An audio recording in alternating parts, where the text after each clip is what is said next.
नमस्कार दोस्तों। ट्रंप को मोदी जी से हार मिल रही है। वो हर रोज पागलों की तरह वो ट्वीट करता जा रहा है और अब जब मार पड़ रही है तो उसने क्या किया, अपने मागा सपोर्टर्स को बोल दिया जो एनआरआईज भारत के वो रहते हैं अमेरिका में, उनको टारगेट करना शुरू कर दो।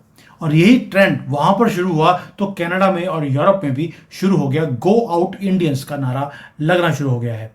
यानी कि क्या हमारे एनआरआईज को जानबूझकर टारगेट किया जा रहा है ताकि हमारी गवर्नमेंट के ऊपर प्रेशर डाला जाए कि वो एग्रीमेंट साइन कर ले, वरना सारे एनआरआईज को पकड़कर वो बाहर निकाल देगा। आपको याद होगा कि जब ये प्रेसिडेंट बना था अभी 2025 में जनवरी में, उसके बाद बेड़ियां डालकर इसने फ्लाइट्स भर भर कर भारत में भेजी, लेकिन पाकिस्तान बांग्लादेश वहां पे नहीं भेजी। उसका भी एक रीजन था, मैं बाद में बताऊंगा। और अब ओपनली इन्होंने टारगेट करना शुरू कर दिया। रीजन क्या है? इसकी जो अपनी गवर्नमेंट है, उसके अपने लोग, उन्होंने इसको गालियां निकालनी शुरू कर दी हैं। निकी हेली ने अभी ट्वीट किया कि आपने बोल दिया मैं भारत को कि आप तेल मत खरीदिए, कोई बात नहीं, लेकिन आपने चाइना को नहीं बोला। उसको बोल दिया कि चाइना ने बोला है कि हम रशिया से और ईरान से हम तेल खरीद रहे हैं और खरीदते रहेंगे, जो मर्जी कर लो हमारा। और ट्रंप ने बोल दिया मैं आपको 90 दिन का टाइम देता हूं, उसके बाद आप बंद कर देना प्लीज।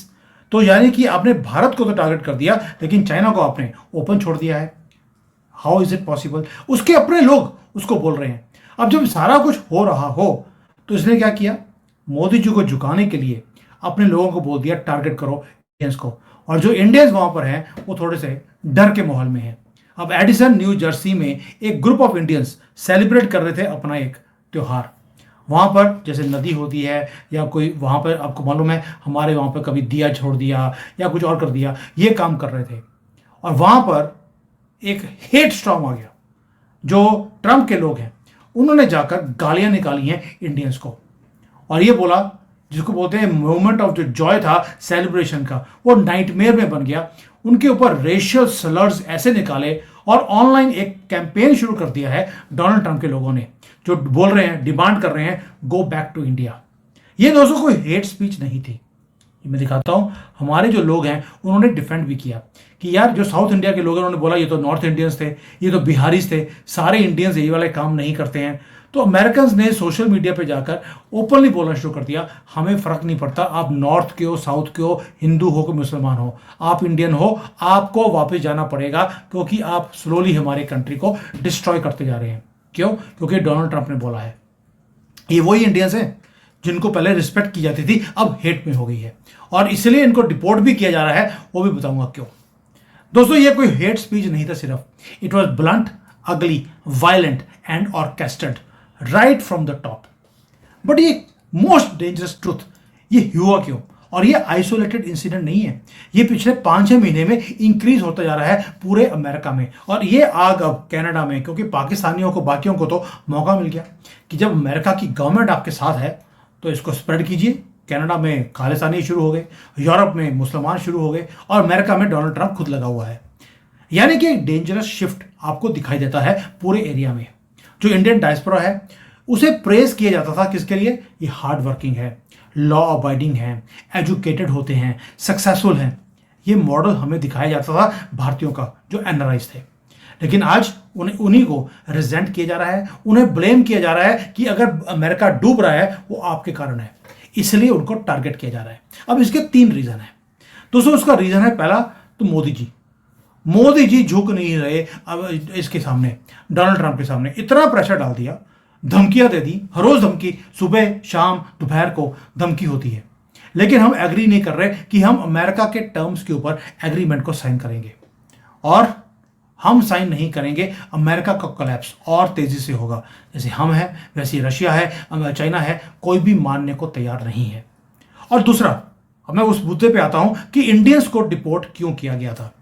उसका रीजन था दोस्तों, और पाकिस्तानियों को, बांग्लादेशियों को नहीं किया, क्योंकि हम वहां पे जाते हैं, पढ़े लिखे होते हैं, बचपन से हमें सिखाया जाता है पढ़ो लिखोगे बनोगे नवाब। तो पढ़ लिख कर हम ब्लू कलर जॉब्स होती हैं, व्हाइट कलर जॉब्स होती हैं, हम उनको लेते हैं। यानी कि जो अमेरिकन को लगता है कि जो जॉब उनको करनी चाहिए थी वो हमारे लोग कर रहे हैं। And we are hard working also. वो तो फ्राइडे दोपहर को छुट्टी पे चले जाते हैं, 2.5 दिन काम नहीं करते। हमारे लोग सैटरडे संडे को भी काम करने को तैयार हैं, ओवर टाइम भी करने को तैयार हैं, क्योंकि जो लोग बाहर जाते हैं वो एक अच्छी लाइफ लेने के लिए वो जाते हैं वहाँ पर। पाकिस्तानी वहाँ जाकर टॉयलेट साफ करेंगे, टैक्सी चलाएंगे, पंक्चर की दुकान खोलेंगे, कोई ढाबा खोल देंगे, सारे डर्टी वर्क करेंगे। कि रेस्टोरेंट में गोरे का रेस्टोरेंट होगा, वहाँ पे बर्तन साफ करेंगे। सारे गंदे काम करते हैं जो गोरा करने को तैयार नहीं है, जो नेटिव अमेरिकन है। इसलिए उनको डिपोर्ट नहीं किया, हमें डिपोर्ट किया है, ताकि हमारा जो इनके जो ब्लू कलर जॉब्स और व्हाइट कलर जॉब्स हमने लिए हैं वो वापस मिलकर अमेरिकन को दिए जाएं। यानी कि डोनाल्ड ट्रंप ने अपने बेस को खुश करने के लिए भारतीयों को डिपोर्ट करना शुरू कर दिया। अब उनको बोल दिया है अपने सपोर्टर्स को, टारगेट इंडियंस, ताकि ये डर के मारे ये वहां से भागेंगे। और तीसरा रीजन है एक और, वो है कि वेस्ट क्रैक हो रहा है। दोस्तों, अगर आप रियल पिक्चर देखेंगे, डी डॉलराइजेशन और स्पीड अप हो चुका है, इन्फ्लेशन ऑलरेडी स्काई रॉकेटेड है, और जो मिडिल क्लास के जो सेविंग्स हैं वो खत्म होती जा रही हैं। क्रिप्टो के अंदर अपनी कंट्री को बचाने के लिए डोनाल्ड ट्रंप खुद क्रिप्टो एक्सचेंज खोल रहा है, और उसके अंदर उसके सारा का सारा स्टेक उसकी फैमिली का लगा हुआ है। यानी कि वो डॉलर को खुद गिरवाने के लिए, ताकि वो खुद पैसे बना ले, इससे ज्यादा करप्ट प्रेसिडेंट आपको दुनिया में मिल नहीं सकता। और आपको मालूम है कि अमेरिका का हाल ये है, तो कोई ये नहीं है कि जापान या बाकी कंट्रीज वो बहुत सेफ है। जापान खुद अपना रेट ऑफ इंटरेस्ट इंक्रीज कर रहा है, 0.25% रेट ऑफ इंटरेस्ट हो गया है, जो उन्होंने देखा नहीं है। और 0.25% करने के बाद जापान कोलैप्स होना शुरू हो गया। दे कैनॉट पे 0.25% ऑल्सो। भारत में तो बैंक ऑफ इंटरेस्ट, जो बैंक का इंटरेस्ट है वो 8-9% होता है, तो भी हमारी इंडस्ट्री थ्राइव कर रही है। यानी कि जो इनविंसिबल जो वेस्टर्न फाइनेंशियल सिस्टम था वो कोलैप्स हो रहा है। It is fragile, it is overstretch, और ये अपने आप को बचा नहीं सकते। अब बचाने के लिए एक ही काम है जी, जब जब वेस्टर्न इकोनॉमीज गिरने वाली होती हैं, हिस्ट्री में एक ही काम हुआ है, इन्होंने हमेशा इमिग्रेंट्स जो होते हैं उनको ब्लेम करना शुरू कर दिया कि सारी प्रॉब्लम हमारी आपके कारण है। उनको यह फर्क नहीं पड़ता दोस्तों कि आप डॉक्टर हैं शिकागो में, या गूगल के अंदर आप सीईओ हैं सिलिकॉन वैली में, या आप कोई स्टार्टअप का आप फाउंडर हैं, आप चेयरमैन हैं अपनी कंपनी के, आपका कलर ब्राउन है, आपका नेम इंडियन है, आप दिवाली होली आप भी मनाते हैं, बस यू आर द स्केपगोट। ये जो स्यापा है ना नॉर्थ साउथ का और ये रिलीजन का, ये भारत में ही है, क्योंकि पॉलिटिकल पार्टीज इसको यूज करती हैं। जो ब्रूटल ट्रूथ है वो यही है कि जब आप किसी और कंट्री में जाते हैं, यू आर ओनली इंडियन। वो फर्क नहीं है कि आप नॉर्थ से साउथ से हैं, आप हिंदू मुसलमान हैं, आप एनआरआई लीगली आए हैं या इलीगली आए हैं, आपके पास इंडियन पासपोर्ट है कि ग्रीन कार्ड होल्डर हैं, it doesn't matter. It just matters one thing कि you are a Indian, you are a outsider. आप हमेशा आउटसाइडर ही रहेंगे। इसीलिए जब मैं यूके में गया था, मैं पढ़ा हूं वहां पर, लेकिन वहां पर जब मैंने देखा कि इनका जो रुख है वो भारतीयों के लिए या जो नॉन ब्रिटिश हैं उनके लिए बहुत गंदा है, मैं उस चीज को सहन नहीं किया। अपनी जॉब को छोड़कर मैं मैं वापस आ गया था। यानी कि आप आउटसाइडर हैं, आप सक्सेसफुल हैं, आप मिलियनेयर हैं, कोई फर्क नहीं पड़ता। सबसे पहले आपको टारगेट किया जाएगा जब इनका सिस्टम कभी फेल होगा। अमेरिका का सिस्टम फेल हो रहा है, ये सबको दिखता है, और डोनाल्ड ट्रंप मार खा रहे हैं मोदी जी से हर रोज। इसलिए सिंपल सॉफ्ट टारगेट, जैसे मुसलमान लड़कियों को टारगेट करते हैं, ओल्ड वीमेन को टारगेट करेंगे, वैसे ही डोनाल्ड ट्रंप ने हमारे लोगों को, हमारे डायस्पोरा को टारगेट करना शुरू कर दिया। अब ये आपसे हार्ड क्वेश्चन पूछता हूं, अमेरिकन ड्रीम के कारण हमारे लोग लाखों रुपए लगाकर अमेरिका में गए, और आज उसी ट्रैप में वो फंस गए हैं। आप सोच के देखिए, आज आपके पास घर है, गाड़ी है, जॉब है, सब कुछ है, आप टैक्स पे कर रहे हैं, आप लॉ अबाइडिंग सिटीजन भी हैं, तो भी आपको प्रोटेक्शन नहीं मिल रहा, क्योंकि टॉप से ऑर्डर आ गया इनको टारगेट करो। कहां जाओगे? और भारत के लोग आज भी समझ नहीं रहे कि हमारे लिए पूरे दुनिया में एक ही कंट्री है, वो है भारत, और इसी को जातियों में, नॉर्थ साउथ में हमने डिवाइड कर दिया। और भाई इतनी गरज होनी चाहिए, जब आपने बॉयकॉट चाइना का नारा शुरू किया था 2020 में जब गलवान हुआ था, it taught us a lesson कि भाई पूरी कंट्री जब इकट्ठी होती है, हमने made in China products Bharat में खरीदने बंद कर दिए थे। क्या इस वक्त बॉयकॉट अमेरिकन प्रोडक्ट्स के ऊपर कोई मुहिम शुरू हुई? नॉट एट ऑल, क्योंकि हमें लगता है कि चाइना ने हमारे बॉर्डर के ऊपर ये गलत काम किया, हमने बॉयकॉट चाइना का नारा शुरू कर दिया। अमेरिका उसके अगेंस्ट बॉयकॉट अमेरिका का नारा लगता नहीं है, जबकि आपको पाकिस्तान में बाकी कंट्रियों में हर रोज वो नारा लगाते हैं। वो करें ना करें दूसरी बात है, नारा तो लगाया। हमारे यहाँ तो नारा भी नहीं लगा है बॉयकॉट अमेरिका का। और कई लोगों ने मुझे कमेंट्स में कहा कि सर ये आपको मुहिम शुरू करनी चाहिए कि बॉयकॉट अमेरिका का। लेकिन दोस्तों एक चीज़ और बताऊँ आपको, जब पैंडेमिक आई, मैं 2020 की बात इसलिए कर रहा हूँ क्योंकि दिमाग में मेरी बात आई थी अभी। जब पैंडेमिक आया, पैंडेमिक में हमने एक चीज़ देखा कि पूरे दुनिया की जो वेस्टर्न पावर्स हैं उन्होंने अपने लोगों को अबैंडन कर दिया, अपने सिटीजन्स को वापस भी लेकर नहीं गए। पाकिस्तान के बच्चे यहाँ पे चाइना में धक्के खा रहे थे, लेकिन पाकिस्तान ने बोला हम तुम्हें वापस नहीं लेके जा सकते। भारत ने एक एक बंदे को, इंक्लूडिंग माई सेल्फ, हमें चाइना से निकालकर भारत लेकर आए, हमें बचा लिया।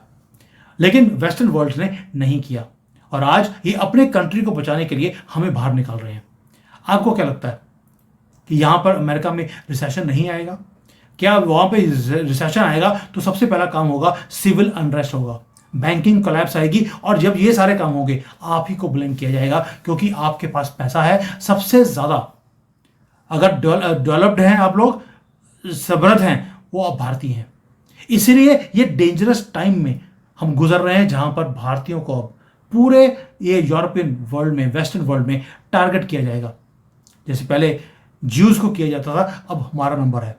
और ये पॉलिटिकल क्योस ये डोनाल्ड ट्रंप जानबूझकर कर रहे हैं आपको प्रेशराइज करने के लिए, ताकि जब आप भागेंगे वहां से, अपने घर अपना सब कुछ छोड़कर भागेंगे और लेगा वो कोई गोरा वहां के बैठा हुआ जो अमेरिकन है, जिसने कभी काम नहीं किया, जो फूड स्टैम्प्स के ऊपर जिंदा रहता है, वो आपके घर में जिएगा और आप छोड़कर भाग आओगे, जैसे ऑलरेडी भारत में कई स्टेट्स में से आप छोड़कर भाग चुके हो।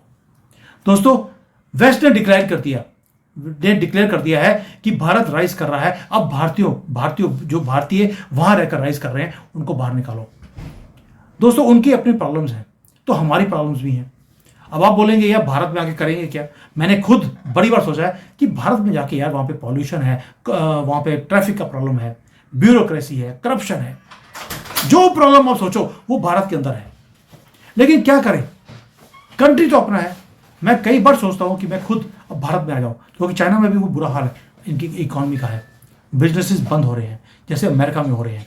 और भारत में मुझे मालूम है कि अपॉर्चुनिटी ज़्यादा है, और जिस दिन मुझे अच्छी अपॉर्चुनिटी भारत में मिल गई, फिर I can contribute something for some big company, I will definitely come. But western powers की जो सबसे बड़ी प्रॉब्लम है वो है उनकी एजिंग पॉपुलेशन। वो चाहते हैं कि जो थोड़े बहुत लोग हैं काम करने वाले, इन्हीं को काम दिया जाए, भारतीयों को बाहर निकाला जाए। और गंदे काम करने के लिए तो पाकिस्तानी और बांग्लादेशी टॉयलेट साफ करने के लिए वो हैं ही, वो गोरा नहीं करेगा, वो ये कर लेंगे। दोस्तों, अब भारत के लिए जो अपॉर्चुनिटी है वो ये, मोदी जी ने पंगा तो ले लिया यूएसए के साथ, अच्छी तरह से आपके लिए लिया है। साथ में मोदी जी ने एक काम और भी किया जो सराहनीय है। हमने यहाँ पर एक ऐसा एनवायरनमेंट क्रिएट किया है इन्वेस्टमेंट्स का। मैंने 2-3 वीडियोस बनाई हैं कि किस तरह से हमने ये शिप बिल्डिंग का पूरा सिस्टम हमने यहाँ पे क्रिएट कर लिया। हमने किस तरह से सबमरीन्स बनाई हैं ताकि जो ट्रेड रूट्स हैं उसको खोला जाए, कैसे हम अपनी एनर्जी को हम एक्सपोर्ट कर रहे हैं आज बाकी की कंट्रीज के पास। ये इन्वेस्टमेंट अपॉर्चुनिटीज़ हैं जो शुरू कर दी है। अब और बहुत कुछ है जिसके ऊपर मैं वीडियोस बना चुका हूँ। फुटबॉल की लीग भारत में बनाई जा रही है ताकि हम स्पोर्ट्स के किंग बने, और football king of all sports है। यानी कि आपने एक investment destination for business, for sports, for even की मिलिट्री हार्डवेयर बनाने के लिए आपने सब कुछ खोल दिया, और स्लोली भारत की तरफ दुनिया आती जा रही है। और यही चीज़ें हैं जो वेस्ट को, ट्रंप को दुखी कर रही हैं। ट्रंप का एक ही फॉर्मूला है, सारे दुनिया की जितनी इन्वेस्टमेंट है वो सारी अमेरिका में जानी चाहिए, वो चाइना में ना जाए, वो भारत में ना जाए। और हमारे लोग क्या कर रहे हैं, ये सारा कुछ देखते हुए भी अभी भी they are holding on to that green card, to that American passport, जिसको इतना प्राइड से देखते हैं। आपके पास बेशक आप टेक्नोलॉजी में काम कर रहे हैं, फाइनेंस में है, एजुकेशन में है, हेल्थ केयर में है, आप बिजनेस करते हैं, आप कुछ भी करते हैं, अमेरिका को आपकी ज़रूरत नहीं है। आप लिख लीजिए, जितनी जल्दी आप इस चीज़ को समझ लेंगे, ये हार्श ट्रुथ है। डोनाल्ड ट्रंप आपकी गवर्नमेंट को टारगेट नहीं कर रहा, वो आपको टारगेट कर रहा है। उसको आप नहीं चाहिए। आपकी जो ज़रूरत थी, जैसे चाइना की 25 साल पहले ज़रूरत थी इनके लिए मैन्युफैक्चरिंग करने की, उनको यूज़ किया, आज थ्रो कर रहे हैं। आपकी भी ज़रूरत थी ताकि आप वहां जाकर उनके सिस्टम को संभाल लें। आज आपकी जरूरत नहीं है और आपके पास वापस आने की बजाय और कोई चारा भी नहीं है और कोई आपको बचाएगा नहीं। ये तो अभी मोदी जी हैं, बचा लेंगे। सोच के देखिए 2029 में गलती से राहुल गांधी प्रधानमंत्री बन गया, फिर कहां जाएंगे आप? और जो हमारे इंडियंस हैं वो ऑलरेडी हैरेस होने शुरू हो गए हैं। घरों को तोड़ा जा रहा है, मंदिरों के बाहर गंदे गंदे चीजें लिखी जा रही हैं, रिलीजियस इवेंट्स को होने नहीं दिया जाता और हमारे जो हिंदुओं के बच्चे हैं उनको बुली किया जाता है स्कूल में, ताकि आप दुखी होकर वहां से भाग जाएं। और आप अभी भी बिलीव करते हैं कि आपका वीजा आपको प्रोटेक्ट करेगा। ये इल्यूजन है, ये इल्यूजन है। इसमें से बाहर निकलना पड़ेगा हमारे लोगों को। दोस्तों, जब कभी भी कोई पॉलिसी बनती है टॉप से, जैसे कांग्रेस के टाइम पर यहां पर हिंदुओं को दबाया गया, हिंदू मुसलमानों को सारे राइट्स दिए गए, आज भी सिस्टम उन्हीं का है। वही काम आज राहुल गांधी की पॉलिसी डोनाल्ड ट्रंप ने अपनानी शुरू कर दी अमेरिका में। हमारे पास कोई जगह नहीं है और भारत बेशक परफेक्ट नहीं हो सकता, लेकिन एटलीस्ट हमारा अपना कंट्री है। मैं किसी को अपील नहीं कर रहा हूं कि आप अमेरिका छोड़कर, यूरोप छोड़कर भारत आ जाइए, नॉट एट ऑल। मैं उस दिन अपील करूंगा जिस दिन मैं खुद चाइना छोड़कर भारत में वापस आऊंगा। लेकिन मुझे इतना मालूम है कि जो टारगेट है वो टारगेट कम नहीं होगा, ये टेम्परेचर आहिस्ता आहिस्ता इंक्रीज होता जाएगा और ये स्टॉर्म रुकने वाला नहीं है, क्योंकि डोनाल्ड ट्रंप ने खुद शुरू कर दिया। और ये किया भी इसलिए है क्योंकि आप राइज कर रहे हैं, पहली बात, और वेस्ट बरी हो रहा है अपनी ही कब्र में, वो गिरता जा रहा है। अब अपने आप को बचा मरता क्या नहीं करता, वो वाला हाल है अमेरिका का। इसलिए ये टारगेट आप हैं और कोई नहीं, और ये टारगेट आप बने रहेंगे जब तक आप छोड़ के नहीं आते। मर्जी आपकी। Thank you. जय हिंद। वंदे मातरम।